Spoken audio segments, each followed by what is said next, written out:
Welcome all to my second ever YouTube video. Thank you very much for tuning back in. As you know, my family and I moved to Dubai. So that's my wife and two children, both very young, both just about school going age. So we took the plunge and moved from London to glamorous Dubai.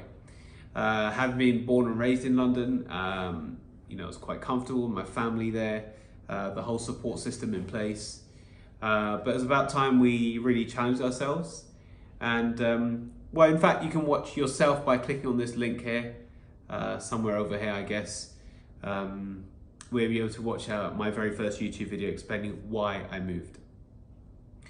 In this video, so I'll be talking more about how I managed to make this happen and how you can potentially do the same. The first step I took was to find a job. So I found the job before I actually moved out here. Obviously I'd been here on holiday, so I knew the place pretty well from a tourist perspective. Having been here several times during stopovers, even spent a couple of weeks here with friends and family. So I had a pretty good idea of Dubai. But certainly living here it gives you a totally different perspective. Going back to my original point, the first step I took was to find a job. Now, luckily enough, my employer was based in Dubai. So my employer in London had a head office here in Dubai. So the move was relatively easy. Obviously, I had to wait for the right vacancy to come up.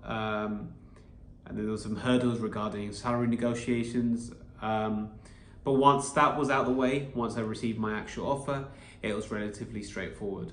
So what I'd recommend to anybody wanting to do the same is first ask your very own company if they have a subsidiary in Dubai and potentially that you'd be able to transfer to. Step two, or option two, is to look at an employer that has a head office here in Dubai, or is headed out of Dubai, such as airlines, hotels, banks, real estate agencies. There's a lot of companies that are actually headed out of Dubai, so that's certainly worth looking at. I feel like the safest bet is to go with your employer who is currently in the UK or Europe and has an office or a subsidiary here in Dubai. So once I received my job offer, once I'd signed all the contracts, a date was set and flights were booked. So those flights were booked by my employer, obviously I didn't pay for that. My family's were booked by my employer as well. Do check with your employer if they are willing to sponsor your family. And when I mean sponsor, that is paying for their visas, also paying for their flights. Often employers would also pay for their return flights home, usually once or twice a year, depending on your package. So some of my colleagues have moved out here on a single person's package, which means that they don't essentially sponsor your family. In my case, they did, and that's great, So that saves me money saves me from the hassle of having to sponsor my family. So as you see, we've moved rooms. My children are making a bit of a racket. So as I was saying, depending on the package you get, whether it's a single person package or a married person's package, it really depends on your individual circumstances. Do analyze your package, see what they're offering, whether they're offering accommodation, an accommodation allowance, whether your employer would pay for your return flights home. These are pretty standard, especially if you're an expat moving to Dubai. some may not offer accommodation, but they'll give you an accommodation allowance. So do check with your employer, do all your sums, make sure things add up. Life in Dubai is pretty expensive. Although it's tax-free, it can get quite expensive, depending on the type of lifestyle you like to live, of course. Now the next steps, when I got here, so step 3, I arrived and my employer provided me temporary accommodation. And the accommodation was temporary, as I can't source my own accommodation without an Emirates ID. So an Emirates ID is a local ID, and everything centers around that. Your bank accounts, your accommodation, your utilities, buying a car. So you can't do anything without an Emirates ID. And in my case, it took about 5 weeks, 4 to 5 weeks. So there's various steps that you have to go through. Well, 2 steps you have to go through. One is a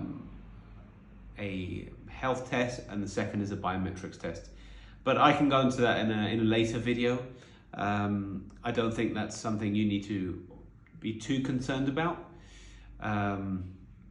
That's just, it is a bit frustrating. It's a bit of a waiting game. You can't do anything without this Emirates ID. But again, it's only 4 to 5 weeks.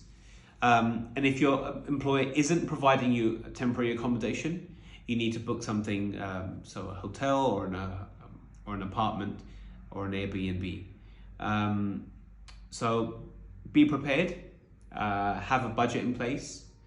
I'd always say to someone who is coming as a married person or with a partner with, say, 2 children, come with 15 to 20,000 pounds. This will allow you money to buy furniture.